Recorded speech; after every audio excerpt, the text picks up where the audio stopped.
പ്രിയപ്പെട്ട പ്രേക്ഷകരെ, രാവിലെയിലേക്ക് എല്ലാവർക്കും സ്വാഗതം. അത്ര ശുഭകരമായ കാര്യങ്ങളല്ല ലോകമെമ്പാടും സംഭവിച്ചുകൊണ്ടിരിക്കുന്നത്. ഒന്ന്, വെനിസ്വേലയിലെ ഭൂകമ്പത്തിൽ മരണം 1000 അടുക്കുന്നു എന്നുള്ള ഞെട്ടിപ്പിക്കുന്ന വിവരമുണ്ട്. അതിൽ 50,000-ലധികം ആളുകൾ ഇപ്പോഴും അവരെക്കുറിച്ച് അറിവില്ല. പല കെട്ടിടാവശിഷ്ടങ്ങൾക്കുള്ളിലും കുടുങ്ങിക്കിടക്കുന്നു എന്ന പ്രധാനപ്പെട്ട വിവരമുണ്ട്. ഇന്ത്യയുടെ രക്ഷാപ്രവർത്തനം ദ്രുതഗതിയിൽ അവിടെ പുരോഗമിക്കുന്നുണ്ട്. ഇന്ത്യയുടെ നേവി സംഘം അവിടെയുണ്ട് എന്നുള്ള ഏറ്റവും പ്രധാനപ്പെട്ട വിവരം കൂടിയുണ്ട്. മറ്റൊന്ന്, പശ്ചിമേഷ്യയിൽ വീണ്ടും യുദ്ധസമാനമായ സാഹചര്യം. ഇറാന് അമേരിക്കയുടെ തിരിച്ചടി ഉണ്ടാകുന്നു. ഇറാൻ്റെ പ്രധാന കേന്ദ്രങ്ങൾ അമേരിക്ക ആക്രമിക്കുന്നു എന്നുള്ള നിർണായക വിവരങ്ങളുണ്ട്. ഇതൊക്കെ സമഗ്രമായി തന്നെ നമുക്ക് വാർത്താ ബുള്ളറ്റിനിൽ പരിശോധിക്കാം. ആദ്യം തലക്കെട്ടുകൾ. സമാധാന നീക്കങ്ങളെല്ലാം വിഫലം. പശ്ചിമേഷ്യ യുദ്ധകലുഷിതം. ഹോർമുസിലെ ആക്രമണത്തിന് ഇറാന് അമേരിക്കയുടെ മറുപടി. ഇറാനിലെ റഡാർ മിസൈൽ കേന്ദ്രങ്ങൾക്ക് നേരെ ആക്രമണം. വെടിനിർത്തൽ കരാർ ലംഘനമെന്ന് ഇറാൻ.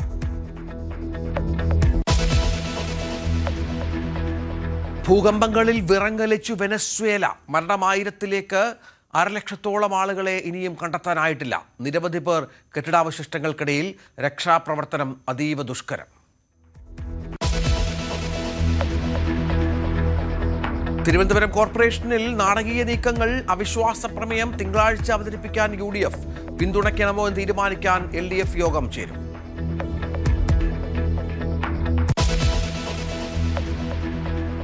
ടീം പ്രവേശന പരീക്ഷാ ഫലം ഇന്ന് പ്രഖ്യാപിക്കും. മന്ത്രി റോജി M. ജോൺ ഫലപ്രഖ്യാപനം നടത്തും.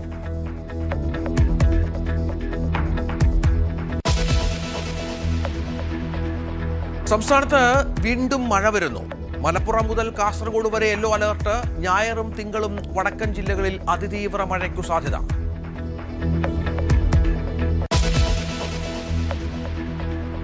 ലോകകപ്പിൽ നോർവേയെ തകർത്ത് ഫ്രാൻസ്. ജയം 1-നെതിരെ 4 ഗോളുകൾക്ക്. ഡംബലയ്ക്ക് ഹാട്രിക്ക്. ഇറാഖിനെ എതിരില്ലാത്ത 5 ഗോളുകൾക്ക് തോൽപ്പിച്ച് സെനഗൽ. പപ്പേ ഗുവേയ്ക്ക് ഇരട്ട ഗോൾ.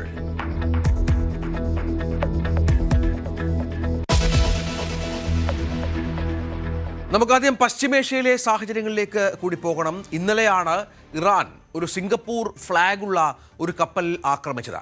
ഇറാൻ ഒരുക്കിയ സുരക്ഷിത പാതയിലൂടെ അല്ലാതെ സഞ്ചരിച്ച കപ്പലിനെയാണ് ആക്രമിച്ചത് എന്നാണ് ഇപ്പോൾ ഇറാൻ്റെ അവകാശവാദം. തങ്ങൾ ഒരുക്കിയ സുരക്ഷിത പാതയിലൂടെ ഇതിനകം തന്നെ 100 കണക്കിന് കപ്പലുകൾ ഹോർമസിലൂടെ കടന്നുപോയി എന്ന് ഇറാൻ പറയുന്നു. അങ്ങനെ അല്ലാത്ത കപ്പലുകളെ ആക്രമിക്കും എന്ന മുന്നറിയിപ്പുമായി രംഗത്ത് വന്നിരുന്നു. തുടർന്നാണ് ഈ ആക്രമണം സംഭവിക്കുകയും ചെയ്തത്. ഇതിന് അതിശക്തമായ തിരിച്ചടി അമേരിക്കയുടെ ഭാഗത്തുനിന്നുണ്ടാകുന്നു എന്നുള്ളതാണ് ഏറ്റവും പ്രധാനപ്പെട്ട വിവരം. ഇന്നലെ വൈറ്റ് ഹൗസിൽ മാധ്യമങ്ങൾ എന്താണ് തിരിച്ചടി ഉണ്ടാകുമോ എന്ന് ചോദിച്ചപ്പോൾ നിങ്ങൾ കാത്തിരുന്നു കാണൂ എന്നായിരുന്നു ട്രംപിൻ്റെ മറുപടിയെങ്കിൽ ഇറാൻ്റെ വളരെ പ്രധാനപ്പെട്ട കേന്ദ്രങ്ങളിലേക്ക് അമേരിക്ക ആക്രമണം നടത്തിയിരിക്കുകയാണ്. സൈനിക കേന്ദ്രങ്ങളിലേക്ക് ആക്രമണമുണ്ട്. മിസൈൽ കേന്ദ്രങ്ങളിലേക്ക് ആക്രമണമുണ്ട്. വെടിനിർത്തൽ കരാർ ലംഘനമാണ് ഈ ആക്രമണം എന്ന് ഇറാൻ പറഞ്ഞ പശ്ചാത്തലം കൂടിയുണ്ട്. മേഖലയിലെ US കേന്ദ്രങ്ങൾ ലക്ഷ്യമാക്കി മറുപടി ആക്രമണം നടത്തിയതായും IRGC ഇപ്പോൾ പറയുന്നുണ്ട്. അജയ് സുധാ ബിജു വിവരങ്ങൾ പങ്കുവെക്കും. അജയ്, ഇതിപ്പോൾ എന്താണ് സംഭവിച്ചുകൊണ്ടിരിക്കുന്നത്? ഇറാന്റെ ഭാഗത്തേക്കുള്ള ആക്രമണത്തിന് നാശനഷ്ടങ്ങൾ, അതിന്റെ വിശദാംശങ്ങൾ ആദ്യം ഒന്ന് പങ്കുവെക്കാം. ഇപ്പോൾ ഇറാനിൽ ആക്രമണം നടന്നതായിട്ട് ഇറാന്റെ ഔദ്യോഗിക സേനാ വിഭാഗമായിട്ടുള്ള IRGC തന്നെ സ്ഥിരീകരിച്ചിട്ടുണ്ട്. എന്നാൽ ഈ ആക്രമണങ്ങളുടെ തോത് അല്ലെങ്കിൽ നാശനഷ്ടങ്ങൾ എത്രമാത്രമാണെന്ന് നമുക്ക് നിലവിൽ വ്യക്തമായിട്ടില്ല. ഇറാനിലുള്ള മിസൈൽ അതുപോലെ തന്നെ സൈനിക കേന്ദ്രങ്ങളിലേക്കാണ് ആക്രമണം നടന്നത്. ഡ്രോൺ നിർമ്മാണശാലകളിലേക്കും ഈ ആക്രമണം നടന്നതായിട്ട് നമുക്കിപ്പോൾ വിവരമുണ്ട്. നമ്മൾ നോക്കുകയാണെങ്കിൽ 2 ദിവസം മുൻപേ, കൃത്യമായി പറഞ്ഞാൽ ഇപ്പോൾ മെനഞ്ഞാന്ന് വൈകിട്ടാണ് ഇത്തരത്തിൽ ഹോർമുസ് കടലിടുക്കിലൂടെ യാത്ര ചെയ്യുകയായിരുന്ന ഒരു ചരക്ക് കപ്പലിന് നേരെ ഇറാൻ ആക്രമണം നടത്തിയത്. ഒരു സിംഗപ്പൂർ പതാകയുള്ള കപ്പലിന് നേരെയായിരുന്നു ആക്രമണം. നിരവധി രാജ്യങ്ങൾ ഇത് ശക്തമായി അപലപിച്ചിരുന്നു. US ഇതിനെ ശക്തമായിട്ടുള്ള ഭാഷയിലാണ് ഇതിനെതിരെ പല നേതാക്കളും സംസാരിച്ചത്. JD വാൻസ് ഇക്കാര്യത്തെ പറ്റി പ്രതികരിച്ചത് ആക്രമണത്തെ ആക്രമണം കൊണ്ട് തന്നെ നേരിടും എന്നാണ്. ട്രംപ് വൈറ്റ് ഹൗസിൽ വെച്ച് മാധ്യമങ്ങളോട് പ്രതികരിച്ചപ്പോൾ പറഞ്ഞത് ഇറാൻ ഇതിന്റെ പ്രത്യാഘാതങ്ങൾ അനുഭവിക്കേണ്ടി വരും എന്ന് തന്നെയാണ്. എന്തായാലും ആ ഭീഷണികൾ ഇപ്പോൾ അർത്ഥം കണ്ടിരിക്കുകയാണ്. അമേരിക്ക ഇറാനിലെ വിവിധ കേന്ദ്രങ്ങളിലേക്ക് ആക്രമണം നടത്തിയിട്ടുണ്ട്. ഇറാൻ ഇതിൽ 2 കൂട്ടരും, അതായത് അമേരിക്കയും ഇറാനും 2 കൂട്ടരും പരസ്പരം പറയുന്നത് വെടിനിർത്തൽ കരാറിന്റെ ലംഘനം നടത്തി എന്നാണ്. ഇറാൻ പറയുന്നു അമേരിക്കയാണ് വെടിനിർത്തൽ കരാറിന്റെ ലംഘനം നടത്തിയതെന്ന്. അമേരിക്ക ഇറാൻ ഈ ഒരു കരാറിന്റെ ലംഘനം നടത്തി എന്ന് പറയുന്നുണ്ട്. എന്നാൽ ഹോർമുസ് കടലിടുക്കിൽ കപ്പൽ ആക്രമിച്ചത് ആക്രമിച്ചതിന് ഇറാൻ ഒരു ന്യായീകരണമായി പറയുന്നത് ഈ കപ്പൽ ഇറാൻ നിർദ്ദേശിച്ച പാതയിലൂടെയല്ല യാത്ര ചെയ്തത്, അതുകൊണ്ട് ഒരു സുരക്ഷാ മുൻകരുതൽ എന്നുള്ള നിലയിലാണ് ഇറാൻ ആക്രമണം നടത്തിയത് എന്നതാണ്. ഇതിലൂടെ ഇറാൻ വ്യക്തമാക്കുന്ന കൃത്യമായ ഒരു നയമുണ്ട്. അതായത് ഹോർമുസ് കടലിടുക്ക് ഒരു സ്വതന്ത്ര ജലപാതയായി വിട്ടുകൊടുക്കാൻ ഇറാൻ തയ്യാറല്ല. അവിടെ ഇറാൻ നിഷ്കർഷിക്കുന്ന പാതകളിലൂടെ മാത്രമേ മറ്റ് രാജ്യങ്ങൾ യാത്ര ചെയ്യാവൂ. ഇറാന്റെ കൃത്യമായിട്ടുള്ള സ്വാധീനം മേഖലയിൽ വേണം എന്ന് തന്നെ ഈ ആക്രമണത്തിലൂടെ ഇറാൻ പറഞ്ഞു. അജയ്, ഈ കരാറുമായി ബന്ധപ്പെട്ട് അമേരിക്ക മുന്നോട്ട് വെക്കുന്ന വ്യവസ്ഥകളിൽ ഒന്ന് ഹോർമുസ് ഒരു സ്വതന്ത്ര പാതയാക്കണം എന്നുള്ളതാണ്. അവിടെ ആർക്കും നിയന്ത്രണം പാടില്ല, ഏതു കപ്പലിനും സുഗമമായി പാത കടന്നു പോകാനുള്ള സംവിധാനം ഒരുക്കണമെന്നാണ്. അവിടെയാണ് ഒരു സുരക്ഷിത പാതയായി ഇറാൻ രംഗത്ത് വരികയും തുടർന്ന് ആ പാതയിലൂടെ ഇതിനകം തന്നെ നൂറുകണക്കിന് കപ്പൽ കടന്നു പോവുകയും ചെയ്തു, ഇന്ത്യയുടെ അടക്കം.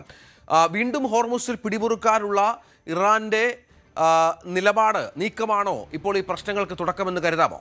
രഞ്ജിത്ത്, ഇതിൽ ഈ ധാരണാപത്രത്തിൽ തന്നെ ഒരു വിമർശനം വരുന്നത് ഈ ഒരു പോയിന്റിലാണ്. കാരണം അമേരിക്ക ഇറാനുമായിട്ട് ഒപ്പിട്ട ഈ ധാരണാപത്രത്തിൽ വളരെ വീക്കായിട്ടുള്ള, അമേരിക്കയ്ക്ക് പരാജയം നേരിട്ടു എന്ന് പലരും ചൂണ്ടിക്കാണിച്ചിട്ടുള്ള വിഷയങ്ങളിലൊന്ന് ഈ ഹോർമുസിന്റെ കാര്യം തന്നെയാണ്. കാരണം ഈ 14 നിർദ്ദേശങ്ങളിൽ ഒരു നിർദ്ദേശമായി പറയുന്ന കാര്യം എന്ന് പറയുന്നത് ഹോർമുസ് കടലിടുക്കിന്റെ സുരക്ഷ ഇറാനും ഒമാനും കൂടി നിയന്ത്രിക്കും എന്നുള്ളതാണ്. അത് മാത്രമല്ല, ഈ ഒരു വെടിനിർത്തൽ കാലയളവ് 60 ദിവസത്തേക്ക് മേഖലയിൽ ൂടെയുള്ള യാത്ര സ്വതന്ത്രവും സൗജന്യവുമായിരിക്കും എന്ന് ഇറാൻ ഉറപ്പു നൽകുന്നു എന്നാണ് കരാറിൽ പറഞ്ഞിട്ടുള്ളത്. 60 ദിവസത്തിന് ശേഷം എന്ത് സംഭവിക്കും എന്നതിനെ പറ്റിയിട്ട് ഈ കരാറിൽ കൃത്യമായി മെൻഷൻ ചെയ്തിട്ടില്ല. അതുപോലെ ഇറാനും ഒമാനും സംയുക്തമായി ഇവിടെയുള്ള സുരക്ഷാ സാഹചര്യം തീരുമാനിക്കുമെന്ന് പറയുമ്പോൾ ഇറാന്റെ ഇഷ്ടപ്രകാരം മേഖലയിലൂടെയുള്ള ഒരു സാഹചര്യം മുന്നോട്ട് പോകാനുള്ള എല്ലാ സാധ്യതയുമുണ്ട്. അപ്പോൾ അത് തന്നെയാണ് ഇറാൻ ഇവിടെ ലക്ഷ്യം വയ്ക്കുന്നത്. കരാറിലുള്ള ഈ ലൂപ്പ് ഹോൾ ഉപയോഗിച്ച് ഹോർമുസ് കടലിടുക്കിൽ തങ്ങളുടെ നിയന്ത്രണം കടുപ്പിക്കുക, കപ്പലുകളെ തങ്ങളുടെ വരുതിക്ക് കൊണ്ടുവരിക, ഇറാൻ നിർദ്ദേശിക്കുന്ന പാതയിലൂടെ മേഖലയിലുള്ള കപ്പലുകളെ യാത്ര ചെയ്യിക്കുക, ഇതുവഴി അന്താരാഷ്ട്ര എണ്ണവിലയെ തന്നെ നിയന്ത്രിക്കുക. ഇതെല്ലാമാണ് ഇറാന്റെ ലക്ഷ്യമെന്ന് നമുക്ക് ഇവിടെ കാണാനാകും. അതുകൊണ്ട് തന്നെയാണ് കൃത്യമായിട്ട് സിംഗപ്പൂർ കപ്പലിന് നേരെ ആക്രമണം നടത്തി ഹോർമുസിൽ ഇറാൻ തങ്ങളുടെ പിടിമുറുക്കാൻ ശ്രമിക്കുന്നത്. എന്നാൽ അമേരിക്ക ഇവിടെ ലക്ഷ്യമിടുന്നത് ഹോർമുസ് കടലിടുക്കിന്റെ ആ ഒരു സുരക്ഷ, അമേരിക്ക ലോകത്തിന് വാഗ്ദാനം ചെയ്ത ആ സുരക്ഷ അത് തിരിച്ചു കൊണ്ടുവരിക, ഇറാന് മേൽ കൂടുതൽ സമ്മർദ്ദം ചെലുത്തിക്കൊണ്ട് ഇത്തരത്തിലുള്ള വ്യവസ്ഥകളിൽ മാറ്റം വരുത്തുക. ഇതാണ് അമേരിക്ക ഇപ്പോൾ ലക്ഷ്യമിടുന്നത്. എന്തായാലും നമുക്കിപ്പോൾ പുതിയ അമേരിക്കയും ഇറാനും തമ്മിലുള്ള ചർച്ചകളിലൂടെ ഉരുത്തിരിഞ്ഞു വന്നിട്ടുള്ള ഒരു കാര്യമായി മനസ്സിലാക്കാൻ സാധിക്കുന്നത് ഇരു രാജ്യങ്ങളും തമ്മിൽ ഇപ്പോൾ പുതിയൊരു ആശയവിനിമയത്തിന്റെ ചാനൽ വന്നിട്ടുണ്ട്. ഇതിനു മുൻപേ പാകിസ്ഥാൻ ഉൾപ്പെടെയുള്ള മധ്യസ്ഥർ വഴിയായിരുന്നു ചർച്ച നടത്തിയിരുന്നത്. ഇപ്പോൾ നേരിട്ടുള്ള ചർച്ചകൾക്ക് കൂടി ഒരു ചാനൽ തുറന്നിട്ടുണ്ട്. അപ്പോൾ അതുവഴി ഇരു രാജ്യങ്ങൾക്ക് നേരിട്ട് തന്നെ ചർച്ച നടത്താൻ സാധിക്കും. എന്തായാലും ഇനി അടുത്ത ഘട്ട ചർച്ച ഇനി വരാനിരിക്കുന്ന ആഴ്ചയിലാണെന്ന് അറിയിച്ചിട്ടുണ്ട്. കൃത്യമായിട്ടുള്ളൊരു ഡേറ്റും വെന്യൂവും പാകിസ്ഥാൻ അനൗൺസ് ചെയ്തിട്ടില്ല. അപ്പോൾ ആ ഒരു ചർച്ചയിലൂടെ ഇപ്പോഴുണ്ടായിട്ടുള്ള ഒരു സംഘർഷ സാഹചര്യത്തിന് പരിഹാരം ഉണ്ടാകുമെന്ന് നമുക്ക് പ്രതീക്ഷിക്കാം. എന്തായാലും അമേരിക്കയുടെ സൈനിക കേന്ദ്രങ്ങൾക്ക് നേരെ തിരിച്ചടി നൽകിയതായിട്ട് IRGC നിലവിലൊരു പ്രസ്താവന ഇറക്കിയിട്ടുണ്ട്. പക്ഷേ ഈ ആക്രമണങ്ങളൊന്നും US-ഓ മേഖലയിലുള്ള മറ്റ് രാജ്യങ്ങളോ സ്ഥിരീകരിച്ചിട്ടില്ല ഇതുവരെ. ഈ സമാധാന ചർച്ചകളുടെ ഒരു ഇപ്പോഴത്തെ അവസ്ഥ എന്താണ് അജയ്? ഇപ്പോഴത്തെ സംഭവവികാസങ്ങൾ തട്ടി ഈ ചർച്ചകൾ വഴിമുട്ടാനുള്ള എല്ലാ സാഹചര്യങ്ങളും ഒരുങ്ങി വരികയാണ്. കാരണം നേരത്തെ പരസ്പരം ആക്രമണം നടത്തുകയില്ല എന്നായിരുന്നു അമേരിക്കയും ഇറാനും ഈ ചർച്ചകളുടെ ഭാഗമായുള്ള കരാറിൽ പറഞ്ഞിരുന്നത്. പക്ഷേ മറുവശത്ത് ഇവർ പരസ്പരം ആക്രമിക്കുന്നു. ഇസ്രായേൽ ലെബനിൽ ആക്രമണം തുടരുന്ന സാഹചര്യം ഒരുങ്ങുകയാണ്. അങ്ങനെ ഈ പ്രശ്നങ്ങളൊക്കെ അവസാനിക്കാൻ ഒരു വഴി തെളിഞ്ഞപ്പോൾ അതിപ്പോൾ പൂർണ്ണമായും ഇല്ലാതായി എന്ന് വേണം കരുതാൻ. ഇപ്പോൾ ഇസ്രായേലിൻ്റെ ലെബനൻ്റെയും നേതൃത്വത്തിൽ ഒരു ധാരണാപത്രം നിലവിൽ വന്നിട്ടുണ്ട്. അമേരിക്കയുടെ മധ്യസ്ഥ ശ്രമങ്ങളുടെ ഫലമായിട്ടാണ് ഒരു ധാരണാപത്രം നിലവിൽ ഒപ്പിട്ടിരിക്കുന്നത്. പക്ഷേ ഇതിലുള്ള വ്യവസ്ഥകൾ ലെബനിലുള്ള ജനതയ്ക്ക് എതിരാണെന്ന് പറഞ്ഞുകൊണ്ട് ഹിസ്ബുള്ള രംഗത്ത് വന്നിട്ടുണ്ട്. എപ്പോഴും ഇതാണ് പ്രശ്നം. അമേരിക്ക മധ്യസ്ഥത വഹിച്ചുകൊണ്ട് ഇരു രാജ്യങ്ങളുടെയും ഔദ്യോഗിക നേതാക്കൾ വഴി എന്തെങ്കിലും കരാറുണ്ടാക്കുമ്പോൾ ഹിസ്ബുള്ള അവിടെ ഒരു പ്രശ്നവുമായി വരാറുണ്ട്. ഇപ്പോഴും അത് തന്നെ സംഭവിച്ചിരിക്കുന്നു. എന്തായാലും അതിൻ്റെ ഭാവി എന്താകുമെന്നുള്ളത് ഒരു വലിയ ചോദ്യചിഹ്നം തന്നെയാണ്. മേഖലയിൽ ഇപ്പോഴും കടുത്ത ഇസ്രായേൽ സ്വാധീനമുണ്ട്. ഇസ്രായേൽ പ്രതിരോധ മന്ത്രി തന്നെ പറയുന്നത് അമേരിക്ക എന്ത് തന്നെ പറഞ്ഞാലും മേഖലയിലുള്ള ഇസ്രായേലിൻ്റെ സൈനിക സാന്നിധ്യം അവസാനിപ്പിക്കില്ല എന്ന് തന്നെയാണ്. ഇപ്പോൾ ഇറാൻ്റെയും അമേരിക്കയുടെയും കാര്യം നോക്കുകയാണെങ്കിൽ ഇപ്പോഴൊരു സംഘർഷ സാഹചര്യം തന്നെയാണ്. പക്ഷേ നമ്മൾ നേരത്തെ അവസ്ഥ നോക്കുകയാണെങ്കിൽ ഇതിനു മുൻപേ ഇതിനേക്കാളും വലിയ തരത്തിൽ ഇപ്പോൾ പശ്ചിമേഷ്യയിലുള്ള മറ്റ് രാജ്യങ്ങൾക്ക് നേരെയൊക്കെ ആക്രമണം നടത്തി നമ്മൾ സ്ഥിതിഗതികൾ കൈവിട്ടു പോകുമെന്ന് വിചാരിച്ചിരുന്ന സമയത്താണ് ഒരു സമാധാന കരാർ നിലവിൽ ഇപ്പോൾ അതിൻ്റെ ചർച്ചകളെല്ലാം വീണ്ടും നടക്കുകയും ഒരു ധാരണാപത്രം ഒപ്പിടുകയും ചെയ്തത്. ഇപ്പോഴും ഒരു സംഘർഷ സാധ്യതയുണ്ട്. പക്ഷേ ഇനി അടുത്ത ആഴ്ച ചർച്ച നടക്കുമെന്നുള്ള ഒരു പൂർണ്ണമായിട്ടുള്ള സ്ഥിരീകരണം നമുക്ക് ലഭിക്കുന്നുണ്ട്. അപ്പോൾ ഈ അടുത്ത ഘട്ട ചർച്ചകളിൽ ഈ ഒരു പ്രശ്നങ്ങൾക്കും പരിഹാരം ഉണ്ടാകും എന്നുള്ള പ്രത്യാശ തന്നെയാണ് ലോകത്തിനുള്ളത്. തീർച്ചയായും അജയ് സുധാ ബിജുവാണ് വിവരങ്ങൾ പങ്കുവച്ചുകൊണ്ടിരിക്കുന്നത്. ഏതായാലും അമേരിക്കയുടെ ആക്രമണം ഇറാനിലേക്കും ഇറാന്റെ തിരിച്ചടി അമേരിക്കൻ സൈനിക കേന്ദ്രങ്ങളിലേക്കും എന്നാണ് ഏറ്റവും പുതിയ വിവരം. പക്ഷേ തിരിച്ചുള്ള ഇറാന്റെ ആക്രമണത്തിന്റെ വിശദാംശങ്ങൾ ലഭ്യമായിട്ടില്ല. IRGC അങ്ങനെ ഒരു അവകാശവാദം ഉന്നയിക്കുന്നുണ്ട്. എത്രത്തോളം അത് സത്യമാണ് എന്നുള്ളത് നമുക്കിനി വരും മണിക്കൂറുകളിൽ കാണാം. മറ്റൊരു പ്രധാനപ്പെട്ട സംഭവം ഇന്നലെ ഉണ്ടായത് വെനസ്വേലയെ തകർത്തെറിഞ്ഞ ഭൂകമ്പവുമായി ബന്ധപ്പെട്ടാണ്. ഇതിനകം ഈ മരിച്ചവരുടെ എണ്ണം ഏതാണ്ട് 1000 അടുക്കുന്നു എന്നുള്ള പ്രധാനപ്പെട്ട വിവരങ്ങൾ കൂടി പുറത്തു വരികയാണ്. 3600-ലേറെ പേർക്ക് ഗുരുതരമായി പരിക്ക് പറ്റി ചികിത്സയിലുണ്ട് എന്നുള്ള വിവരമുണ്ട്. ആ രാജ്യം ഏതാണ്ട് പൂർണ്ണമായും ഇല്ലാതായി എന്ന പശ്ചാത്തലമാണ്. പ്രത്യേകിച്ചും ഈ അതിൻ്റെ ഭൂകമ്പം ഉണ്ടാകാനുള്ള എല്ലാ തരത്തിലുള്ള ഭൂമിയുമായി ബന്ധപ്പെട്ടുള്ള എല്ലാ പ്രശ്നമുള്ള ഒരു സ്ഥലത്താണ്, അത്തരത്തിലൊരു കോറിലാണ് ഈ വെനസ്വേല എന്ന രാജ്യം നിലനിൽക്കുന്നത് എന്നുള്ളതാണ് ഇതിൻ്റെ ഒരു പ്രധാന പ്രശ്നം. ഏതാണ്ട് 51,000-ഓളം ആളുകളെ കാണാതായി എന്ന് റിപ്പോർട്ടുണ്ട്. കെട്ടിടാവശിഷ്ടങ്ങൾക്കിടയിൽ ഇപ്പോഴും ആളുകൾ കുടുങ്ങിക്കിടക്കുകയാണ്. ജനങ്ങളെ സഹായിക്കാൻ ഓപ്പറേഷൻ ഇന്ത്യയുടെ പ്രത്യേക സംഘം, അത് ഓപ്പറേഷൻ അമിസ്റ്റാഡ് എന്ന പേരിലാണ് ഇന്ത്യ അടിയന്തര സഹായം എത്തിച്ചു തുടങ്ങിയത്. പാർവതി ഏറ്റവും പുതിയ വിവരങ്ങളുമായി ചേരും. പാർവതി, വല്ലാത്തൊരവസ്ഥയാണ്. ഒരു രാജ്യം ഏതാണ്ട് പൂർണ്ണമായും തകർന്നു തരിപ്പണമായ ഒരു പശ്ചാത്തലം, അത് അതീവ സങ്കടകരമായ ഒന്നാണ്. ഏറ്റവും പ്രധാനപ്പെട്ട പ്രശ്നമെന്ന് പറയുന്നത് ഇനിയും ആളുകൾ കുടുങ്ങിക്കിടക്കുകയാണ് കെട്ടിടാവശിഷ്ടങ്ങൾക്കുള്ളിൽ. രക്ഷാപ്രവർത്തനം സുഗമമല്ല, തുടർച്ചയായ ഭൂകമ്പങ്ങൾ ഉണ്ടാകുന്നു. എന്താണിപ്പോൾ അവിടെ സംഭവിച്ചുകൊണ്ടിരിക്കുന്നത്? രഞ്ജിത്ത്, ഇപ്പോഴുണ്ടായ ഭൂകമ്പത്തിൽ നിന്ന് വെനസ്വേല കരകയറാൻ ഒരുപാട് കാലമെടുക്കും എന്നുള്ളതാണ് വസ്തുത. ഇതുവരെ ബുധനാഴ്ച വൈകിട്ടാണ് വെനസ്വേലയിൽ നടുക്കിയ 2 ഭൂചലനങ്ങളുണ്ടായത്. റിക്ടർ സ്കെയിലിൽ 7.2-ഉം 7.5-ഉം രേഖപ്പെടുത്തിയതായിരുന്നു അതിതീവ്രമായ ഈ ഭൂചലനങ്ങൾ. ഇതിൽ ഇപ്പോൾ മരണസംഖ്യ 920-നോടടുക്കുന്നു. ഇത് 6 മണിക്കൂർ മുൻപ്, അതിനുശേഷം അന്താരാഷ്ട്ര മാധ്യമങ്ങൾ ഇതേക്കുറിച്ച് അപ്ഡേറ്റ് ചെയ്തിട്ടില്ല. 920-ഓടാണ് മരണസംഖ്യ അടുക്കുന്നത്. 1,00,000-ഓളം പേരെ കാണാതായിരിക്കുന്നു. അതായത് 1,00,000-ഓളം പേരെ കാണാതായി എന്ന് പറയുമ്പോൾ തന്നെ ഇതിൻ്റെ തീവ്രത എത്രത്തോളമാണെന്ന് നമുക്ക് മനസ്സിലാക്കാൻ സാധിക്കും. ഒപ്പം തന്നെ വെനസ്വേലയ്ക്ക് ലോകരാജ്യങ്ങൾ സഹായം എത്തിക്കുന്നുണ്ട്. ഈ ഭൂകമ്പത്തെ തുടർന്ന് തകർന്നു വീണ കെട്ടിടങ്ങൾക്കടിയിൽ ആയിരങ്ങൾ ഇപ്പോഴും കുടുങ്ങിക്കിടക്കുന്നുവെന്നാണ് റിപ്പോർട്ടുകൾ. ഇതിനായി തിരച്ചിൽ തുടരുകയാണ്. അന്താരാഷ്ട്ര സഹായവും ഇതിന് ലഭിക്കുന്നുണ്ട്. ദുരന്തമുണ്ടായി 48 മണിക്കൂർ മുതൽ 72 മണിക്കൂർ വരെ അതിനിർണായകമാണ്. കാരണം ഇതിനിടയിൽ ആണ് രക്ഷാപ്രവർത്തനം ഏറ്റവും കൂടുതൽ ഫലവത്താകുന്നത്. പക്ഷേ രക്ഷാപ്രവർത്തകർ പറയുന്നത് ഭക്ഷണവും മറ്റ് സാധനങ്ങളും അവൈലബിൾ ആയിട്ടുള്ള, വെള്ളമടക്കം കിട്ടുന്ന കെട്ടിടങ്ങൾക്കുള്ളിലടക്കം കുടുങ്ങിക്കിടക്കുന്ന ആളുകളുണ്ടെങ്കിൽ അവർക്ക് കൂടുതൽ നേരം, കുറച്ചുകൂടി ദിവസങ്ങൾ അവർക്ക് സർവൈവ് ചെയ്യാൻ പറ്റുമെന്നുള്ളതാണ്. കാരണം രക്ഷാപ്രവർത്തനത്തിലെ എത്രത്തോളം ഈ വലിയ ഒരു ആഘാതമായതുകൊണ്ട് തന്നെ എത്രത്തോളം ഫലപ്രദമാകും ഈ രക്ഷാപ്രവർത്തനം എന്നുള്ളത് കൊണ്ട് തന്നെയാണ് ഇത്തരത്തിലൊരു മുന്നറിയിപ്പ്. അന്താരാഷ്ട്ര തലത്തിൽ നിന്ന് വലിയ സഹായം വെനസ്വേലയ്ക്ക് എത്തുന്നുണ്ട്. പക്ഷേ വടക്കൻ വെനസ്വേലയിലാണ് ഈ കൂടുതൽ നാശമുണ്ടായിട്ടുള്ളത്. ആളുകൾ ഉറ്റവരെ തേടി അലയുന്ന കാഴ്ച ഇപ്പോഴും അവിടെ കാണാം.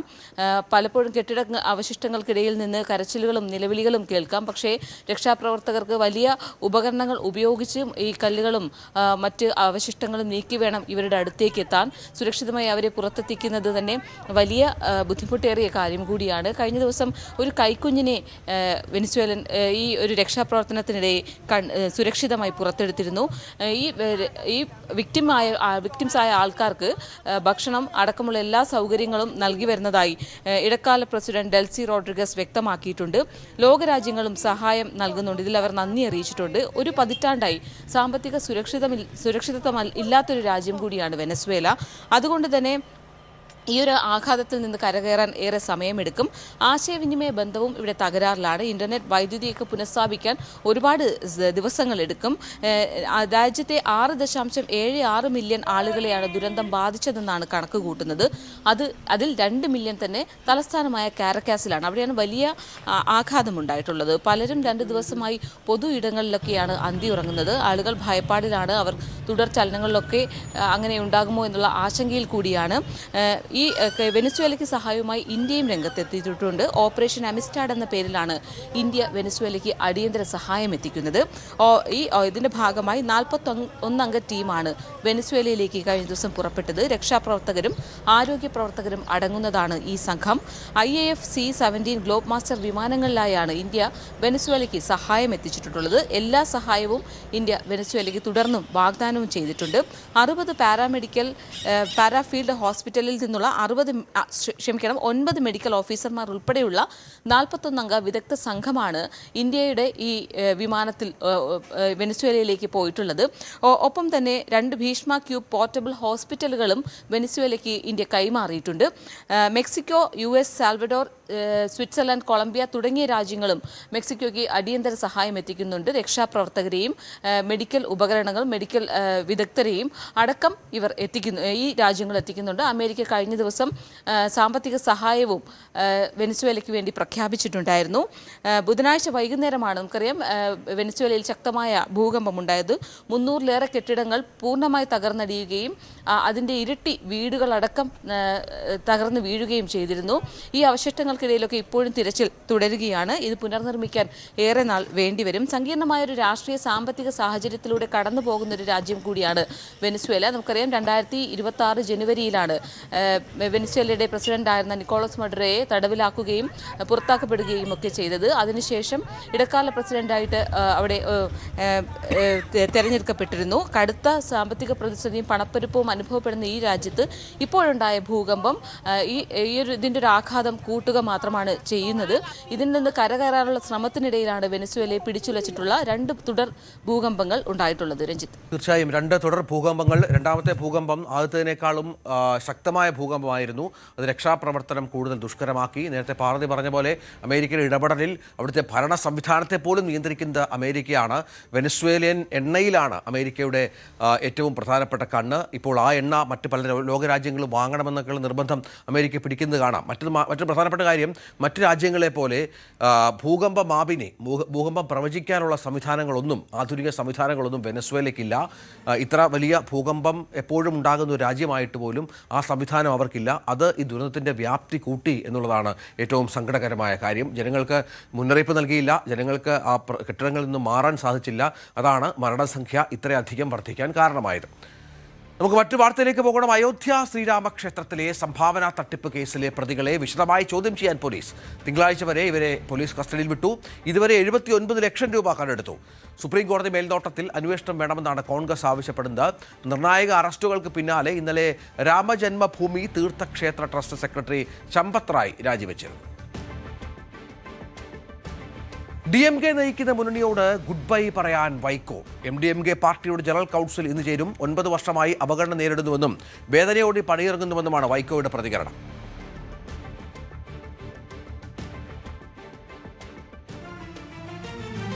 കിം പ്രവേശന പരീക്ഷാ ഫലം ഇന്ന് പ്രഖ്യാപിക്കും. ഉന്നത വിദ്യാഭ്യാസ മന്ത്രി റോജി M. ജോൺ ഫലപ്രഖ്യാപനം നടത്തും. നേരത്തെ ജൂൺ 22-ന് ഫലം പ്രഖ്യാപിക്കാൻ തീരുമാനിച്ചിരുന്നുവെങ്കിലും CBSE പുനർമൂല്യനിർണ്ണയത്തെ തുടർന്ന് മാർക്ക് ചേർക്കാൻ കൂടുതൽ സമയം തേടി വിദ്യാർത്ഥികളും രക്ഷിതാക്കളും ഉന്നത വിദ്യാഭ്യാസ മന്ത്രിയെ സമീപിച്ചതിന് പിന്നാലെ പ്രഖ്യാപനം മാറ്റുകയായിരുന്നു. കാപ്പ കേസിൽ അറസ്റ്റിലായ BJP കൗൺസിലർ സുഗതനെ പുറത്താക്കണമെന്നാവശ്യപ്പെട്ടുകൊണ്ടുള്ള പ്രതിഷേധം സംഘർഷത്തിലേക്ക് വഴിമാറി. അതിന് പിന്നാലെ തിരുവനന്തപുരം നഗരസഭയിൽ നാടകീയ നീക്കങ്ങൾ നടക്കുകയാണ്. തിങ്കളാഴ്ച, മറ്റന്നാൾ കൗൺസിൽ യോഗത്തിൽ അവിശ്വാസ പ്രമേയം അവതരിപ്പിക്കാനാണ് UDFിന്റെ നീക്കം. അതേസമയം അവിശ്വാസ പ്രമേയം അവതരിപ്പിക്കാനുള്ള അംഗസംഖ്യ UDFിനില്ല. അത് LDFിൻ്റെ കൂടി പിന്തുണ വേണം. 36 അംഗങ്ങളുടെ പിന്തുണയാണ് അവിശ്വാസ പ്രമേയത്തിന് ആവശ്യമുള്ളത്. LDF കൂടി പിന്തുണച്ചാൽ അവിശ്വാസ പ്രമേയം വന്നാൽ അത് BJPയുടെ ഇപ്പോഴത്തെ നിലവിലുള്ള ഭരണസമിതിക്ക് പ്രശ്നമാകും. ഏതായാലും സുഗതൻ, കാപ്പ കേസിൽ അറസ്റ്റിലായി ജയിലിൽ കിടക്കുന്ന സുഗതൻ സത്യപ്രതിജ്ഞയ്ക്ക് അവസരം തേടി കാപ്പ ഉപദേശക സമിതിയെയും ഹൈക്കോടതിയെയും സമീപിച്ച പശ്ചാത്തലം കൂടിയുണ്ട്. അതും BJPക്ക് നിർണായകമാണ്. വരുന്ന തിങ്കളാഴ്ച കൗൺസിൽ യോഗം ചേരാനിരിക്കെയാണ് അവിശ്വാസ പ്രമേയവുമായി UDF മുമ്പോട്ട് പോകുന്നത്. UDFന്റെ അവിശ്വാസ പ്രമേയത്തെ പിന്തുണയ്ക്കണമോ എന്ന കാര്യം LDF ചർച്ച ചെയ്ത് തീരുമാനമെടുക്കുമെന്നാണ് CPMന്റെ ജില്ലാ കമ്മിറ്റി ഭാരവാഹികൾ കഴിഞ്ഞ ദിവസം മാധ്യമങ്ങളോട് പ്രതികരിച്ചത്. നിലവിലെ സാഹചര്യത്തിൽ ഒരു സീറ്റിന്റെ ബലത്തിൽ അധികാരം പിടിച്ചിരിക്കുന്ന BJPക്ക് വലിയ വെല്ലുവിളി ഉണർത്താൻ UDFന്റെ ഈ അവിശ്വാസ പ്രമേയത്തിലൂടെ കഴിയും. കാരണം സുഗതന് പുനഃസത്യപ്രതിജ്ഞ ചെയ്യാൻ സാഹചര്യം ഉണ്ടാകുമോ എന്ന കാര്യത്തിൽ ഇപ്പോഴും അവ്യക്തത തുടരുകയാണ്. കാപ്പ ഉപദേശക സമിതിയെ സമീപിച്ചിട്ടുണ്ടെങ്കിലും അവിടെ നിന്ന് തിരിച്ചടിയാണ് ഉണ്ടാകുന്നതെങ്കിൽ പിന്നീട് ഹൈക്കോടതിയെ സമീപിക്കേണ്ടതായി വരും. ഹൈക്കോടതിയുടെ ഭാഗത്ത് നിന്ന് അനുകൂലമായ ഒരു തീരുമാനം ഉണ്ടായാൽ മാത്രമേ സുഗതൻ അങ്ങനെയെങ്കിൽ സത്യപ്രതിജ്ഞ ചെയ്യാൻ കഴിയുകയുള്ളൂ. കൌൺസിലർ എന്ന നിലയിൽ സുഗതനും പാർട്ടി എന്ന നിലയിൽ BJPയും ഈ സത്യപ്രതിജ്ഞയ്ക്ക് അവസരമൊരുക്കുന്നതിന് വേണ്ടി നിയമസഹായം തേടിയിട്ടുണ്ട്. പക്ഷേ അത് എത്ര കണ്ട് കാപ്പ കേസ് പ്രതികൾക്ക് 90 ദിവസമാണ് കുറഞ്ഞത് ശിക്ഷ. ആ കാലയളവിനുള്ളിൽ എങ്ങനെ സുഗതന് പുറത്തു കിടക്കാൻ കഴിയും, അല്ലെങ്കിൽ ഒരു ദിവസത്തേക്ക് എങ്ങനെ ജാമ്യം അനുവദിക്കുമോ എന്ന കാര്യത്തിലൊക്കെ ഇനി വ്യക്തത വരേണ്ടതുണ്ട്.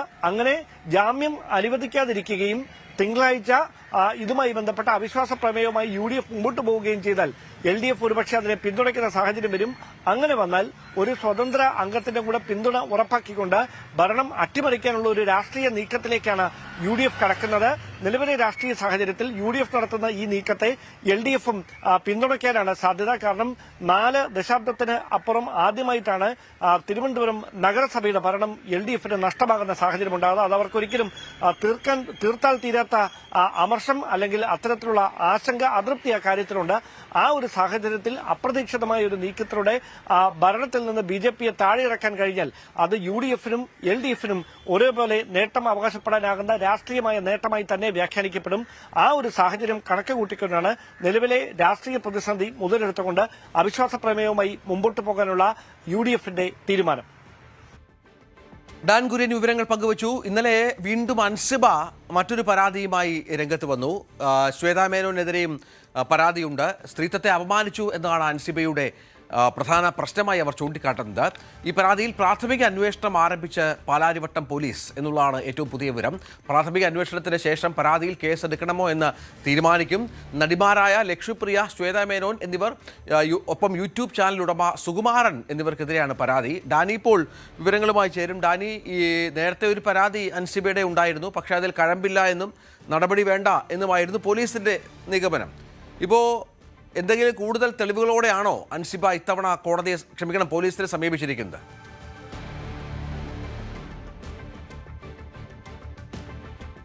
രഞ്ജിത്ത്, ഇതിൽ അൻസിബ ഇക്കുറി സമീപിച്ചിരിക്കുന്നത് തനിക്കെതിരെ നടക്കുന്ന ഈ വ്യാജ പ്രചരണങ്ങൾ, പല കാര്യങ്ങളും തന്നെ പലരുടെയും പേരുകൾ ചേർത്തുകൊണ്ട് തന്നെ ഒട്ടും സത്യമല്ലാത്ത കാര്യങ്ങൾ പലരും പ്രചരിപ്പിക്കുന്നു. പ്രത്യേകിച്ച് ഈ ശ്വേതാ മേനോൻ്റെ നേതൃത്വത്തിൽ, ഒപ്പം തന്നെയും ലക്ഷ്മിപ്രിയ അവർ ഓൺലൈൻ ചാനലുകൾക്ക് ഇൻ്റർവ്യൂ നൽകിക്കൊണ്ട് എല്ലാം തന്നെ വളരെ ആസൂത്രിതമായ ഒരു നീക്കമാണ് തനിക്കെതിരെ ഇപ്പോൾ നടക്കുന്നത്. തന്നെ വ്യക്തിഹത്യ നടത്തുക എന്നൊരു ഉദ്ദേശത്തോടു കൂടിയാണ് രണ്ടുപേരും മുന്നോട്ട് പോകുന്നത് എന്നതാണ് അൻസിബ പാലാരിവട്ടം പോലീസിന് നൽകിയ പരാതിയിൽ പറയുന്നത്. ഇത് ഒരു ഓൺലൈൻ ചാനൽ ഉടമയെയും അതോടൊപ്പം തന്നെ ആ ചാനലിനെയും അതിൽ പരാമർശിച്ചിട്ടുണ്ട്. ഇവരെയും ഈ കേസുമായി ബന്ധപ്പെടുത്തിക്കൊണ്ട് തന്നെയാണ് പരാതി നൽകിയിരിക്കുകയും ചെയ്യുന്നത്. ശ്വേതാ മേനോൻ പ്രത്യേകിച്ച് ഈ അമ്മയിൽ നിന്ന് അടക്കം രാജിവെച്ചതിന് ശേഷം തനിക്കെതിരെയുള്ള നീക്കങ്ങൾ വളരെ ശക്തമായി തുടരുന്നുണ്ട്. അതാണ് തിരുവനന്തപുരത്തു നിന്നും പല ഇൻ്റർവ്യൂസും നൽകുന്നു. തന്നെ കൃത്യമായി ടാർഗറ്റ് ചെയ്തുകൊണ്ട് മുന്നോട്ട് പോകുന്നതിന് ഒരു യൂട്യൂബ് ചാനലിനെ തന്നെ ഉപയോഗപ്പെടുത്തിക്കൊണ്ടാണ്, അവരുമായി ചേർന്നാണ് ഈ ഗൂഢാലോചന നടത്തുന്നത് എന്നതാണ് അൻസിബ പറയുന്നത്. ലക്ഷ്മിപ്രിയയും അത് തന്നെയാണ് ചെയ്യുന്നത്. ലക്ഷ്മിപ്രിയയും തന്നെ അവഹേളിക്കുന്ന രീതിയിൽ, തന്നെ അപകീർത്തിപ്പെടുത്തുന്ന രീതിയിലെല്ലാം തന്നെയാണ് പലർക്കും ബോധപൂർവമായ ഇൻ്റർവ്യൂ നൽകുന്നത്. അതിലെല്ലാം തന്നെ അപമാനിക്കുകയാണെന്ന് അൻസിബ പറയുന്നു. അപ്പോൾ ഇക്കാര്യങ്ങൾ ചൂണ്ടിക്കാണിച്ചുകൊണ്ടാണ് അൻസിബ പാലാരിവട്ടം പോലീസിൽ പരാതി നൽകിയിരിക്കുന്നത്. ഇനി അതിൻ്റെ ഒരു തുടർ നടപടി എന്ന രീതിയിൽ അവരുടെ മൊഴി രേഖപ്പെടുത്തും. അതിനുശേഷമായിരിക്കും മറ്റുള്ളവരിൽ നിന്ന് വിശദീകരണം തേടുക. ഇതിൽ കേസെടുക്കണമോ എന്ന കാര്യമെല്ലാം തന്നെ അതിനുശേഷമായിരിക്കും തീരുമാനിക്കുക. നേരത്തെയും അൻസിബ ഇതുമായി ഈ അമ്മയിലെ വിഷയങ്ങളുമായി പിന്നീട് ഉണ്ടായ വാഗ്വാദങ്ങളിൽ ഒരു പരാതി നൽകിയിരുന്നു. അത് കടവന്ത്ര പോലീസ് ലൈനത്തരം പരാതി നൽകിയ ടിനി ടോമിനെതിരെയുമാണ് ഈ പരാതി നൽകിയിരുന്നത്. പക്ഷേ പിന്നീട് മുന്നോട്ട് പോക്കുണ്ടായിരുന്നില്ല. പോലീസ് ആ പരാതിയിൽ വലിയ രീതിയിലുള്ള ഒരു തെളിവുകളോ അല്ലെങ്കിൽ അത്തരം കാര്യങ്ങളോ ഇല്ല എന്ന് ചൂണ്ടിക്കാണിച്ചുകൊണ്ട് തന്നെയാണ് പോലീസ് അതിൽ മറ്റു നടപടികൾ സ്വീകരിക്കാതിരുന്നത്. ഏതായാലും ഈ പുതിയ പരാതിയിൽ പാലാരിവട്ടം പോലീസ് ഇനിയിപ്പോൾ ഇവരുടെ മൊഴി രേഖപ്പെടുത്തും. അൻസുബയുടെയും അതോടൊപ്പം തന്നെ അവർ പരാമർശിക്കപ്പെടുന്നവരെയും വിളിച്ച് അവരുടെ മൊഴി രേഖപ്പെടുത്തിയതിനു ശേഷമായിരിക്കും മറ്റു തുടർ നടപടികളിലേക്ക് നീങ്ങുന്നത്. രഞ്ജിത്ത്, ഡാനി പോൾ വിവരങ്ങൾ പങ്കുവച്ചു. ഏതായാലും അമ്മയിലെ തർക്കം അതിങ്ങനെ രൂക്ഷമായി തുടരുകയാണ്. റോഡരികിലെ നടപ്പാതകൾ കാൽനട യാത്രക്കാർക്ക് ഭയമേതുമില്ല നടന്നു പോകാൻ നിർമ്മിച്ചതാണ്. സുരക്ഷിതമായിരിക്കണം, അതുകൊണ്ട് തന്നെ ഇവ. പക്ഷേ ഇന്നതാണോ അവസ്ഥ? ഒരാഴ്ചയ്ക്കുള്ളിൽ കേരള ഹൈക്കോടതിയും സുപ്രീം കോടതിയും ഇക്കാര്യത്തിൽ നിർണായകമായ നിരവധി ഇടപെടലുകൾ നടത്തുന്ന കാഴ്ച നമ്മൾ കണ്ടു. ന്യൂസ് 18 അന്വേഷിക്കുകയാണ്. ഇന്ന് തലസ്ഥാന നഗരമായ തിരുവനന്തപുരത്തെ കാഴ്ചകൾ കാണാം.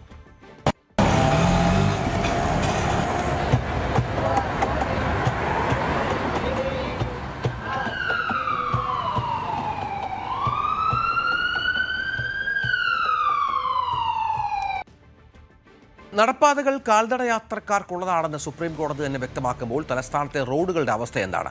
പോലീസ് സ്റ്റേഷനുകളുടെ മുന്നിലുള്ള നടപ്പാതകൾ കുറ്റകൃത്യത്തിൽ ഏർപ്പെട്ട വാഹനങ്ങളുടെ ശവപ്പറമ്പായി മാറിക്കഴിഞ്ഞു. തിരുവനന്തപുരം നഗരത്തിലെ പോലീസ് സ്റ്റേഷനുകൾക്ക് മുന്നിലെ കാഴ്ച ഇതാണ്. ഫുട്പാത്തുകൾ കാൽനട യാത്രക്കാർക്കുള്ളതാണ്. സുരക്ഷിതമായി നടക്കുവാനുള്ള അവരുടെ അവകാശമാണ് പലപ്പോഴും തടയപ്പെടുന്നത്. സ്വകാര്യ വ്യക്തികൾ മാത്രമല്ല, സർക്കാർ സ്ഥാപനങ്ങളും നിയമപാലകരും ഇതിന് തടയിടുന്നുണ്ട്. സുപ്രീം കോടതി വിധിക്ക് ശേഷവും മാറ്റമൊന്നുമില്ല.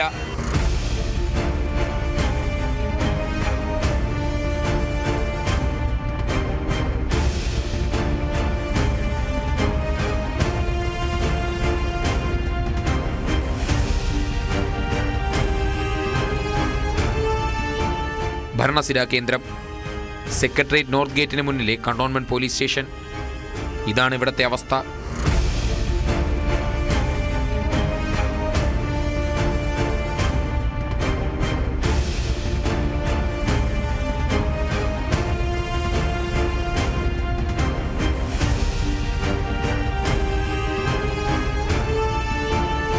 പേട്ടയിലും സ്ഥിതി വ്യത്യസ്തമല്ല. കുറ്റകൃത്യങ്ങളിൽ ഉൾപ്പെടുന്ന വാഹനങ്ങൾ നടപ്പാതകൾ കീഴടക്കിയിരിക്കുന്നു. റെയിൽവേ സ്റ്റേഷനിലും സമീപത്തെ സ്കൂളുകളിലും ആശുപത്രികളിലുമൊക്കെ പോകുന്ന കാൽനടക്കാർ തിരക്കേറിയ റോഡിൽ വേണം നടക്കാൻ. മെഡിക്കൽ കോളേജ് പോലീസ് സ്റ്റേഷന് മുന്നിലെ കാഴ്ചയും ഏറെക്കുറെ സമാനം. നിയമപാലകർ തന്നെ നിയമം ലംഘിക്കുകയാണിവിടെ. ഒരു സാധാരണക്കാരൻ ബൈക്ക് ഫുട്പാത്തിൽ പാർക്ക് ചെയ്തു കഴിഞ്ഞാൽ പെറ്റി ഉറപ്പ്. എന്നാൽ പോലീസ് സ്റ്റേഷന് മുൻപിലെ ഫുട്പാത്തിൽ പോലീസുകാർക്ക് എന്തുമാകാം. ക്യാമറാമാൻ അരുണിനോടൊപ്പം നിതിൻ മോഹൻ, ന്യൂസ് 18 തിരുവനന്തപുരം. സംസ്ഥാനത്ത് പരക്കെ മഴയ്ക്കു സാധ്യത. വടക്കൻ കേരളത്തിൽ മലപ്പുറം മുതൽ കാസർഗോഡ് വരെ ഇന്ന് യെല്ലോ അലർട്ടാണ്. നാളെ തിരുവനന്തപുരം, കൊല്ലം ഒഴിച്ചുള്ള എല്ലാ ജില്ലകളിലും ശക്തമായ മഴ മുന്നറിയിപ്പുണ്ട്. 29, 30 തീയതികളിൽ വടക്കൻ കേരളത്തിലെ വിവിധ ജില്ലകളിൽ തീവ്ര മഴ മുന്നറിയിപ്പുമുണ്ട്. കള്ളക്കടൽ പ്രതിഭാസത്തിന്റെ ഭാഗമായി തിരുവനന്തപുരം കാപ്പിൽ മുതൽ പൊഴിയൂർ വരെ ഉയർന്ന തിരമാലയ്ക്ക് സാധ്യതയുണ്ടെന്നും മുന്നറിയിപ്പുണ്ട്. കാട്ടാന ശല്യത്തിൽ നിന്നും മലയോര മേഖലയിലെ കർഷകരെ രക്ഷിക്കാൻ വനം വകുപ്പിന്റെ സ്പെഷ്യൽ ഡ്രൈവ്. കൊല്ലം പിറവന്തൂർ ഗ്രാമപഞ്ചായത്തിന്റെ മലയോര മേഖലയിലെ കർഷകരാണ് കാട്ടാന ശല്യത്തിൽ ഏറെ ദുരിതം അനുഭവിക്കുന്നത്. ജ്യോതികുമാർ ചാമക്കാല MLAയുടെ നിർദ്ദേശപ്രകാരമാണ് സ്പെഷ്യൽ ഡ്രൈവ് ഏർപ്പെടുത്തിയത്. പിറവന്തൂർ ഗ്രാമപഞ്ചായത്തിന്റെ വനയോര മേഖലകളിൽ കാട്ടാന ശല്യം അതിരൂക്ഷമായ സാഹചര്യത്തിലാണ് വനം വകുപ്പിന്റെയും ജനപ്രതിനിധികളുടെയും മറ്റ് സന്നദ്ധ സംഘടനാ പ്രവർത്തകരുടെയും എല്ലാ നേതൃത്വത്തിലും ഒരു സ്പെഷ്യൽ ഡ്രൈവ് പ്ലാൻ ചെയ്തിരിക്കുന്നത്. അതിൻ്റെ ഭാഗമായിട്ട് അലിമുക്കിൽ നിന്നും അച്ചൻകോവിലേക്ക് പോകുന്ന പാതയിലാണ്, വന്മള എന്ന് പറഞ്ഞ സ്ഥലത്താണ് ഇപ്പോൾ നമ്മളുള്ളതാണ്. ഇവിടെയാണ് ഒരു ഡ്രൈവ് നടക്കുന്നത്.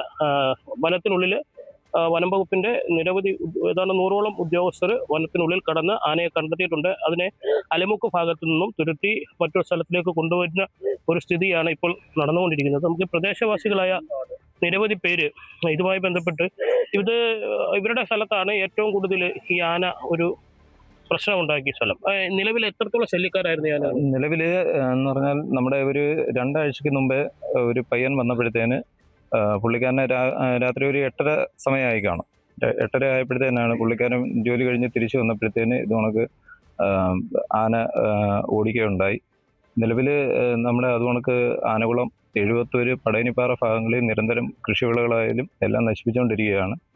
പിന്നെ എഴുവത്തൂർ ഭാഗത്ത് ഏകദേശം ഒരു മരുഭൂമിയുടെ തുല്യമാക്കി കാർഷിക വിളകളും പുള്ളും തെങ്ങും എല്ലാം നശിപ്പിച്ച ഒരവസ്ഥയാണ് കാണുന്നത്. അപ്പം നിലവിൽ ഒരു ഭീതി കാരണം ജനങ്ങൾക്ക് പുറത്തിറങ്ങാൻ പറ്റാത്തൊരു അവസ്ഥയിലായിരിക്കുകയാണ്. ഏകദേശം ഒരു 10 വർഷത്തിനകത്താണ് ഇത്തരത്തിൽ ഈ പ്രദേശം കേന്ദ്രീകരിച്ച് ആനയുടെ ഒരു ശല്യം ഉണ്ടാകുന്നത്. ഞാനൊക്കെ ജനിച്ചു വളർന്ന ഒരു നാട് കൂടിയാണ്. എൻ്റെയൊക്കെ ഓർമ്മയിൽ പോലും ഇവിടെ ആനയുടെ ഒരു ശല്യം ഉള്ളതായിട്ട് നമുക്ക് മനസ്സിലാക്കാൻ സാധിച്ചില്ല. ഈ നെടുമ്പത്തൂർ മേഖലകളിൽ അതിരൂക്ഷമായ രീതിയിലുള്ള ആന പ്രശ്നം നിലനിൽക്കുന്നുണ്ടെന്നാണ് മനസ്സിലാക്കുന്നത്. നിലവിൽ ആനയുടെ ആ ശല്യം എത്രത്തോളം? ഞാൻ യഥാർത്ഥത്തിൽ ഈ പ്രദേശത്തുള്ള ആളല്ല എങ്കിൽ പോലും ദീർഘകാലമായി ഇവിടെ അനുഭവിച്ചുകൊണ്ടിരിക്കുന്ന വലിയൊരു പ്രശ്നമാണ് വന്യമൃഗങ്ങളുടെ ശല്യം. അതിനൊരു ശാശ്വത പരിഹാരത്തിനായി ഒട്ടനവധി പേരുടെ പരിശ്രമ ഫലമായിട്ട് ഇവിടെ തീവ്രമായ ഒരു ശ്രമമാണ് നടന്നുകൊണ്ടിരിക്കുന്നത്. ബഹുമാനപ്പെട്ട പത്തനാപുരം MLA എനിക്ക് തോന്നുന്നു രാവിലെ 5 മണിക്ക് തന്നെ അവിടുന്ന് പുറപ്പെട്ട് ഇവിടെ വന്ന് നേരിട്ട് നടത്തുന്ന ഒരു മേൽനോട്ടത്തിലാണ് ഈ ശ്രമങ്ങൾ നടന്നുകൊണ്ടിരിക്കുന്നത്. ഫോറസ്റ്റിൻ്റെയും അതുപോലെ തന്നെ സർക്കാർ ഡിപ്പാർട്ട്മെൻ്റ് എല്ലാം റവന്യൂവും പോലീസും ഒക്കെ ആരോഗ്യവകുപ്പ് ഉൾപ്പെടെയുള്ള മുഴുവൻ പേരുടെയും തീവ്രമായ പരിശ്രമത്തിൻ്റെ ഫലമായിട്ട് ഇവരൊരു ട്രാക്ക് നിശ്ചയിച്ച് അതിലൂടെ 2 ആനകളെ ട്രാക്ക് ചെയ്തിട്ടുണ്ട്. അതുവഴി ഇപ്പോൾ കടന്നു വരികയാണ്. ഈ റോഡ് ക്രോസ് ചെയ്ത് ജനവാസ കേന്ദ്രത്തിൻ്റെ അപ്പുറത്തേക്ക് അതിനെ വിടാനുള്ള തീവ്രമായ ശ്രമമാണ് നടന്നുകൊണ്ടിരിക്കുന്നത്. വളരെ വലിയ ഒരു ദൗത്യമാണ് ഇപ്പോൾ നിലവിൽ പ്ലാൻ ചെയ്തുകൊണ്ടിരിക്കുന്നത്. നിലവിൽ ഇവിടുത്തെ മുൻ വാർഡ് മെമ്പറും ഗ്രാമപഞ്ചായത്ത് മുൻ പ്രസിഡന്റും ഒക്കെയാണ്, ഈ പ്രദേശവാസികൾ കൂടിയാണ്. ഇത് വിജയ് ദൗത്യം ഇത് ഡിപ്പാർട്ട്മെന്റ് ഒരുപാട് ഇങ്ങനെ ഈ ഒരു പദ്ധതി വിജയിച്ചതാണ്. പല സ്ഥലങ്ങളിൽ ഈ ഒരു റൈഡ് നടത്തി, എലഫന്റ് റൈഡ് എന്ന് പറഞ്ഞ് നടത്തി വിജയിച്ചതാണ്. അപ്പോൾ ഈ മുൻകാലങ്ങളിൽ നമ്മുടെ 10 വര ആ ഭാഗത്ത് ആന ഇറങ്ങിയ സമയത്ത് അപ്പോൾ അവിടെ ഒരു റൈഡ് നടത്തുകയുണ്ടായി. ഇപ്പോൾ അതിൻ്റെ ഫലമായിട്ട് അവിടെ ആനയെ അവിടെ നിന്ന് ഓടിക്കാൻ സാധിച്ചു. പിന്നെ അത് കഴിഞ്ഞ് പിന്നെ വീണ്ടും ആന ഇവിടെ വന്നു. ഒന്നാമത്തെ കാര്യം ഇതൊരു പ്ലാന്റേഷൻ മേഖലയാണ്, അതായത് ഫോറസ്റ്റിൻ്റെ പ്ലാന്റേഷനാണ്. ഇവിടെ മുൻകാലങ്ങളിൽ ഇങ്ങനെയുള്ള വന്യമൃഗങ്ങൾ വരുത്തില്ലായിരുന്നു. റിസർവ് വനങ്ങളിലാണ്. ഇപ്പം കറവൂരിന് അപ്പുറത്തോട്ട് പോകുമ്പോഴാണ് റിസർവ്, അവിടെ മാത്രമാണ് വലിയ ആനകളൊക്കെ ഉണ്ടായിരുന്നത്. ഇപ്പം അടുത്ത സമയത്താണ് ഇങ്ങനെ അതിൻ്റെ ഭക്ഷണം കഴിക്കുന്നതിന് വേണ്ടി കൃഷി നശിപ്പിക്കുക, വയലുകളിലൊക്കെ ഇറങ്ങി ഇവിടെ നിരന്തര ശല്യമാണ്. ഇപ്പോൾ അത് ഈ അടുത്ത സമയങ്ങളിലൊക്കെയാണ് ഒരുപാട് കൃഷിനാശം ഉണ്ടാക്കുന്നുണ്ട്. അപ്പോൾ അതിനെതിരെ പിന്നെ ജനങ്ങൾ ഭീതിയിലാണ്. അപ്പം ജനങ്ങളെ ഉപദ്രവിക്കുന്നുണ്ട്, യാത്രക്കാർക്ക് തടസ്സമാകുന്നു. അപ്പോൾ ഈ അടുത്ത കാലത്താണ് ഇതിങ്ങനെ രൂക്ഷമായത്. MLA നേതൃത്വത്തിലാണ് ഈ ഒരു ഡ്രൈവ് നടക്കുന്നത്. നമ്മൾ എത്രത്തോളം ഈ ഡ്രൈവ് വിജയം കാണാൻ സാധിക്കുന്നു പ്രതീക്ഷിക്കുന്നു? ഇവിടെ ഉദ്യോഗസ്ഥർ ഫോറസ്റ്റിൻ്റെയും പോലീസിൻ്റെയും റവന്യൂവിൻ്റെയും ദുരിതകർമ്മസേനയുടെയും ഒക്കെ ഉദ്യോഗസ്ഥർ, അതിനപ്പുറത്തേക്ക് ജില്ലാതല ദുരന്ത നിവാരണ അതോറിറ്റിയുടെ ഉദ്യോഗസ്ഥർ ഉൾപ്പെടെയുള്ളവർ ചേർന്നുകൊണ്ടാണ് ജനവാസ മേഖലയിൽ കുടുങ്ങിപ്പോയ ആനയെ വനത്തിലേക്ക് മടക്കി അയക്കാൻ ശ്രമിക്കുന്നത്. ഇത് 2ാമത്തെ ദൗത്യമാണ്. ആദ്യത്തെ ദൗത്യം പരാജയപ്പെട്ടിരുന്നു. ഇന്നിപ്പോൾ രാവിലെ 6 മണിക്ക് തന്നെ ദൗത്യം ആരംഭിച്ചിട്ടുണ്ട്. 2 ആനകളെ ഐഡന്റിഫൈ ചെയ്തിട്ടുണ്ട്. അതിനെ ഈ പറഞ്ഞതുപോലെ ഉൾവനത്തിലേക്ക് മടക്കി അയക്കാനുള്ള നടപടികൾ പുരോഗമിച്ചു വരുന്നു. ഏതായാലും മണിക്കൂറുകൾക്കുള്ളിൽ നമ്മുടെ ഗ്രാമപഞ്ചായത്തിന്റെ പ്രസിഡന്റ് കോൺഗ്രസിന്റെ തന്നെ സുധീർ മലയിലുണ്ട്. ഈ ദൗത്യം എത്രത്തോളം വിജയകരമാണ്? ഇന്ന് പൂർണ്ണമായിട്ട് വിജയിച്ചു. ബഹുമാന്യ MLA ജ്യോതികുമാർ ചാമക്കാല 6 മണിക്ക് തന്നെ നമ്മുടെ പഞ്ചായത്തിൽ അവിടെ വന്നു. ഇതിന്റെ പ്രവർത്തനങ്ങൾക്കെല്ലാം വേണ്ടുന്ന നിർദ്ദേശങ്ങൾ നൽകി. ഞങ്ങൾ എല്ലാവരുടെയും കൂടെ ഉണ്ട്. MLA നടത്തുന്ന ഈ ദൗത്യം പൂർണ്ണമായിട്ട് വിജയിക്കും. ഇതുപോലെ നമ്മുടെ കിഴക്കൻ മേഖലയിൽ ആനയുടെ ശല്യം ഏറ്റവും കൂടുതൽ നമുക്ക് നേരിട്ട് അനുഭവസ്ഥർ കൂടിയാണ്. എത്രത്തോളം നമുക്കത് ഫലപ്രദമാകുന്നു? കേരളത്തിലെ ഏറ്റവും രൂക്ഷമായ വന്യമൃഗശല്യമുള്ള ഒരു ജില്ല ഇപ്പോൾ കൊല്ലം ജില്ലയായി മാറി. അതിൽ പത്തനാപുരം ഏറ്റവും രൂക്ഷമായ വന്യമൃഗശല്യമുള്ള ഒരു പ്രദേശമായി മാറി. ഇത് കാലങ്ങൾ കുറേ ആയി എങ്കിൽ പോലും നിശ്ചയദാർഢ്യത്തോടു കൂടി ഒരു ജനപ്രതിനിധി ജനവാസ മേഖലയിലെ ജനങ്ങൾക്ക് ദ്രോഹകരമാകുന്ന തരത്തിലുള്ള വന്യമൃഗങ്ങളുടെ ശല്യം ഒഴിവാക്കുന്നതിന് വേണ്ടി നമുക്ക് എന്തൊക്കെ ചെയ്യാൻ കഴിയും എന്ന വളരെ ഗഹനമായി പഠിച്ചതിന് ശേഷം വനപാലകരും ദ്രുതകർമ്മസേനയും അതുപോലെ തന്നെ ആരോഗ്യവകുപ്പും നാട്ടുകാരും ഒക്കെ പഞ്ചായത്തുമൊക്കെയായി സംയുക്തമായി ചേർന്ന് കഴിഞ്ഞ ആഴ്ചയിൽ ഇതിനെ ഒന്ന് തുരത്തുന്നതിന് വേണ്ടിയുള്ളൊരു ശ്രമം നടത്തി. പക്ഷെ അത് വിജയം കണ്ടെത്താൻ കഴിഞ്ഞില്ല എങ്കിൽ പോലും പിന്മാറുവാൻ തയ്യാറാകാതെ ഞാൻ നേരത്തെ സൂചിപ്പിച്ച ഒരു നിശ്ചയദാർഢ്യം, എന്നെ വിജയിപ്പിച്ച എൻ്റെ ജനങ്ങൾക്കൊപ്പം ഞാൻ ഉണ്ടാകും എന്ന ആ ബോധ്യത്തോടു കൂടി ജനപക്ഷത്ത് നിന്നുകൊണ്ട് ആനയെ തുരുത്തുന്നതിന് വേണ്ടിയുള്ള 2ാം ഘട്ട ശ്രമമാണ് ഇന്ന് ആരംഭിച്ചിരിക്കുന്നത്. പഴുതടച്ചുള്ള ഒരു ശ്രമമാണ് ഇന്ന് ആരംഭിച്ചത്. രാവിലെ 6 മണിക്ക് തന്നെ ബഹുമാനായ MLA ഈ ഡിപ്പാർട്ട്മെന്റുകളെ യോജിപ്പിച്ചുകൊണ്ട് ഈ വനമേഖലയിലേക്ക് വളരെ ഇതുമായി ബന്ധമുള്ള അല്ലെങ്കിൽ വളരെ പരിചയസമ്പന്നരായ വാച്ചർമാരെയും അതുപോലെ തന്നെ ദ്രുതകർമ്മസേന RRT അടക്കമുള്ള സംഘങ്ങളെ കയറ്റിവിട്ട് ആനയെ ഇപ്പോൾ കുറേ ഭാഗത്തേക്ക് മൂവ് ചെയ്തിരിക്കുകയാണ്. ഇത് വിജയകരമായി പര്യവസാനിക്കുമെന്നുള്ള ഒരു ശുഭപ്രതീക്ഷയാണ് വനപാലകരിൽ നിന്നും. അതിൽ ബഹുമാനായ DFO ഷാജികുമാർ IFS അദ്ദേഹവും വളരെ ആത്മാർത്ഥമായി ഈ വനപാലകർക്ക് നിർദ്ദേശം നൽകി MLA-ക്കൊപ്പം ജനപ്രതിനിധി എന്ന നിലയിൽ അദ്ദേഹത്തിന് പിന്തുണയുമായി ഒപ്പമുണ്ട് എന്നുള്ളതാണ് ഞങ്ങളുടെ ഒരു പ്രതീക്ഷ.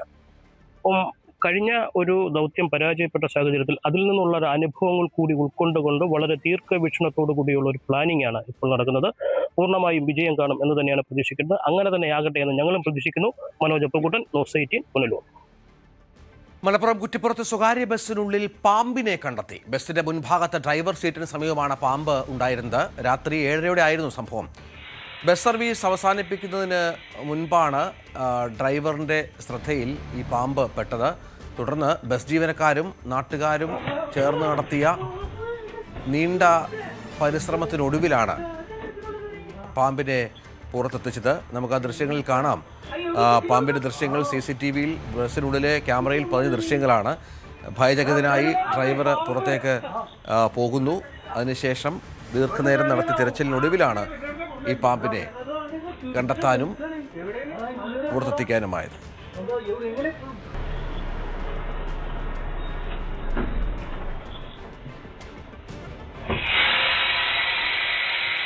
ബസ് സർവീസിന് ശേഷം പാർക്ക് ചെയ്ത് മടങ്ങാൻ ഒരുങ്ങുന്ന സമയത്താണ് പാമ്പ് വളരെ പെട്ടെന്ന് കുതിച്ചെത്തിയത്.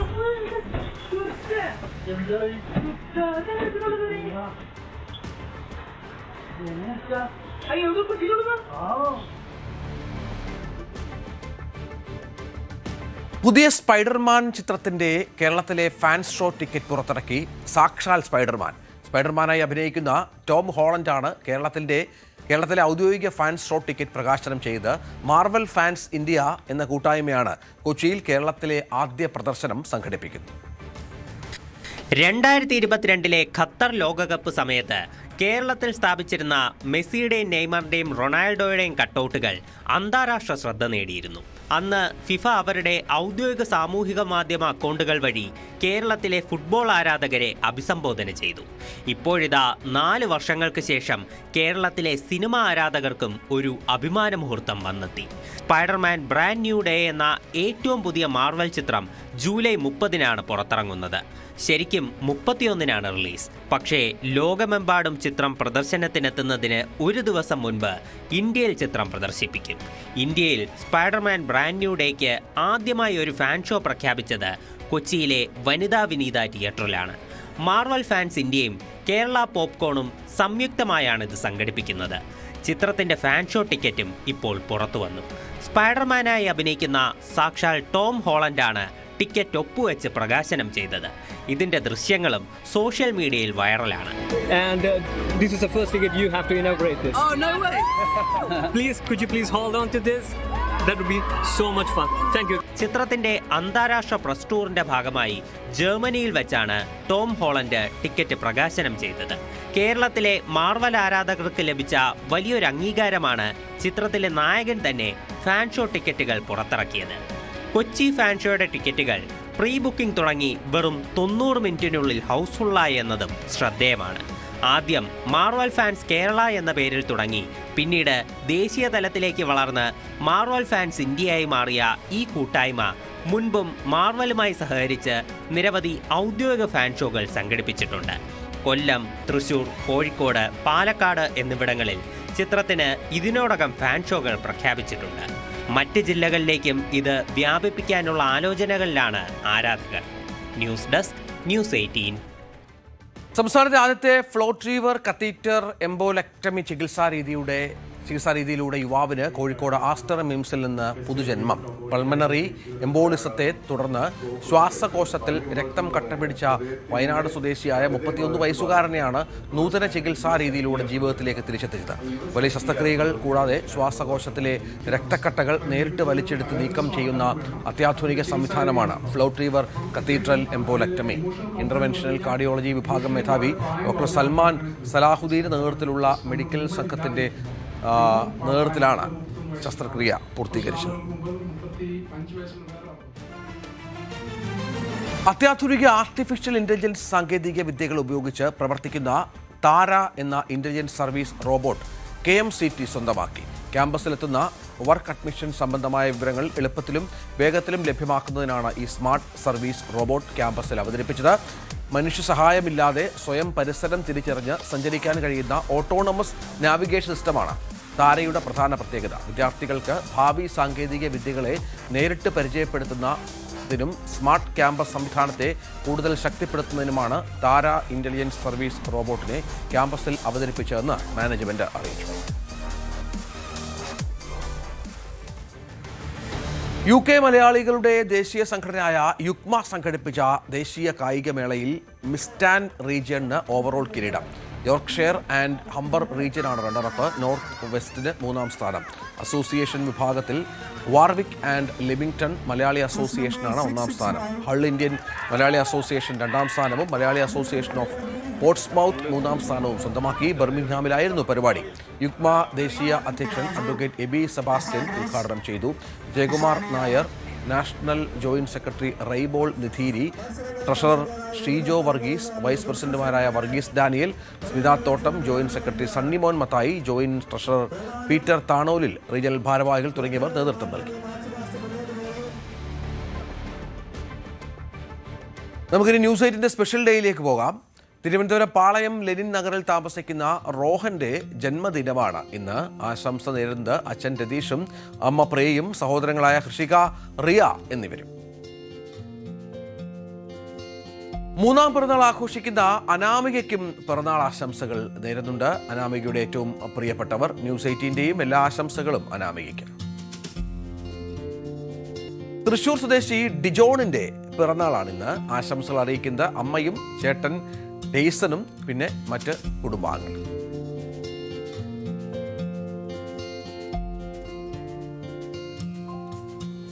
അപ്പോൾ രാവിലെ ഇനി ഫുട്ബോൾ വാർത്തകളാണ്. എൽദോ പോൾ ചേരും ഇടവേളയ്ക്ക് ശേഷം.